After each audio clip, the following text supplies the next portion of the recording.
खुद से जीतने वालों को मेरा सलाम। दोस्तों, कभी कभी लगता है कि आज तो काम करने में फील नहीं आ रहा, बस यार आज नहीं पढ़ना, और फिर हमें घंटों बाद अफसोस होता है कि एक दिन यूं ही निकल गया।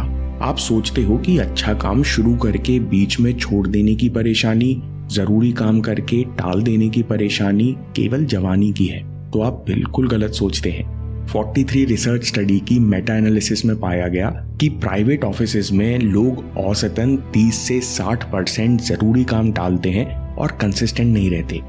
यानी प्रोफेशनल समझदार लोग जिनके ऊपर परिवार की जिम्मेदारी है, जिनकी परफॉर्मेंस और प्रोडक्टिविटी से सीधे सैलरी बोनस जुड़ा हुआ है, ये लोग भी इनकंसिस्टेंट रहते हैं। ऐसा क्यों होता है और हम क्या कर सकते हैं अपनी प्रैक्टिस में कंसिस्टेंट होने के लिए? ये जानने के लिए हमें कंसिस्टेंसी का पहला नियम समझना जरूरी है। कंसिस्टेंसी अदृश्य है, इसलिए कठिन है। जाने माने ट्रेडर और मैथमेटिशियन नसीम निकोलस किताब फूल्ड बाय रैंडमनेस में कहते हैं कि असल जिंदगी में प्रोग्रेस की लाइन लीनियर या सीधी नहीं होती।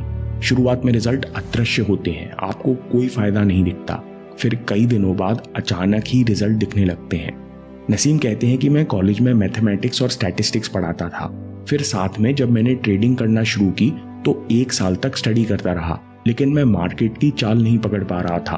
फिर भी मैं हर दिन स्टडी करता रहा।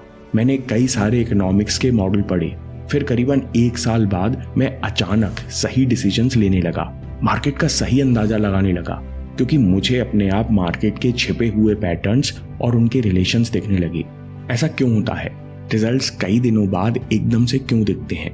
कंपाउंडिंग के कारण, यानी अभ्यास के कई महीनों बाद छोटे छोटे बदलाव आपस में मल्टीप्लाई होकर बड़े हो जाते हैं। ये आपके साथ भी होता है।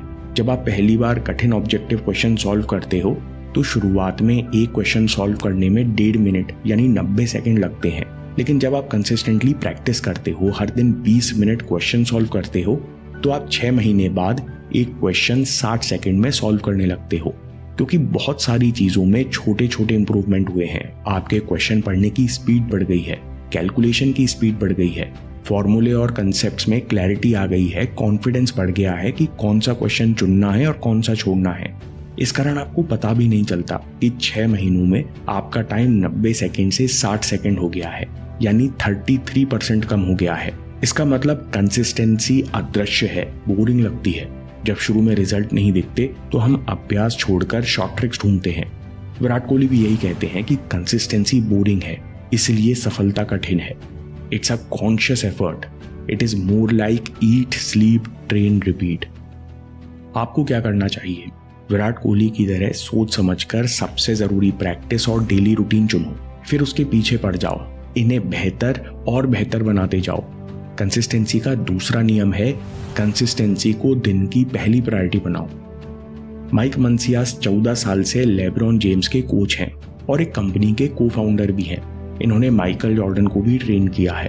वे कहते हैं कि लेब्रॉन जेम्स पिछले 20 सालों से NBA में बेहतरीन खेल दिखा रहे हैं। ये आपको कंसिस्टेंसी के बारे में बहुत कुछ सिखा सकते हैं। कोच कहते हैं कि सबसे पहली बात जो आप सीख सकते हो वो है कंसिस्टेंसी को दिन की पहली प्रायोरिटी बनाओ। ना नया मूव सीखना, ना नई ट्रेनिंग करना, ना कोई स्ट्रेटेजी बनाना। कोच कहते हैं कि चाहे लेब्रॉन जेम्स चैंपियनशिप हारें, जीतें या छुट्टी हो, लेब्रॉन जेम्स की आंख खुलती है और उनकी पहली प्रायोरिटी होती है कि मुझे अपनी ट्रेनिंग, डाइट और डेली रूटीन के प्रति कंसिस्टेंट रहना है। उसके बाद ही उनके लिए कोई दूसरी चीज मायने रखती है, क्योंकि लेब्रॉन जेम्स जानते हैं कि इन छोटी छोटी चीजों को लगातार करने के कारण वो आज बास्केटबॉल इतिहास के बेस्ट प्लेयर माने जाते हैं। लेब्रॉन जेम्स और माइकल जॉर्डन जैसे प्लेयर का एक और नियम है कंसिस्टेंट इंटेंसिटी। हर बार बेहतर करने की इंटेंसिटी रखो। कोच कहते हैं कि लेब्रॉन का वर्कआउट कई वेबसाइट्स पर उपलब्ध है, आप अभी डाउनलोड करके शुरू कर सकते हो। यानी लेब्रॉन का कोई सीक्रेट वर्कआउट नहीं है, ना ही इनके पास कोई सीक्रेट डाइट है, ना ही इनके पास कोई इक्विपमेंट है। लेकिन लेब्रॉन जेम्स का ओपन सीक्रेट है कि वे हर ट्रेनिंग में इंटेंसिटी लेकर आते हैं, हर बार मेहनत करने की कोशिश करते हैं और ऐसा वे सालों से करते आ रहे हैं। इसलिए वे 20 सालों से लगातार अपना गेम बेहतर करते जा रहे हैं, जिस कारण उनके कोर्ट में पैटर्न देखने की समझ और पासिंग अलग लेवल पर पहुंच चुकी है। दोस्तों, आप सोचो कि अगर आप केवल 3 या 4 चीजों के प्रति कंसिस्टेंट हो जाओ, हर दिन लॉन्ग टर्म गोल लिखना जिससे आपका दिमाग प्रोग्राम हो जाए, हर सुबह 3 घंटे अभ्यास करना, मेडिटेशन या विजुलाइज करना, हर दिन ग्रेटिट्यूड जर्नल लिखना और हर रात समय पर सोना। अगर आप इन चीजों के प्रति कंसिस्टेंट हो जाओ, हर दिन बेहतर करते जाओ, तो आज से 6 महीने बाद आप मेंटली किस स्तर पर होगे, आप कितना आत्मविश्वास महसूस करोगे, ये आप सोच भी नहीं सकते। बिल गेट्स कंसिस्टेंसी को लेकर इससे भी ज्यादा गंभीर बात कहते हैं कि लोग ओवर एस्टिमेट करते हैं कि 1 साल में वो क्या हासिल कर सकते हैं, और वही लोग अंडर एस्टिमेट करते हैं, यानी सोच भी नहीं सकते कि वे 10 साल में क्या हासिल कर सकते हैं। मतलब दोस्तों, आप सोच भी नहीं सकते कि अगले 10 सालों में छोटी आदत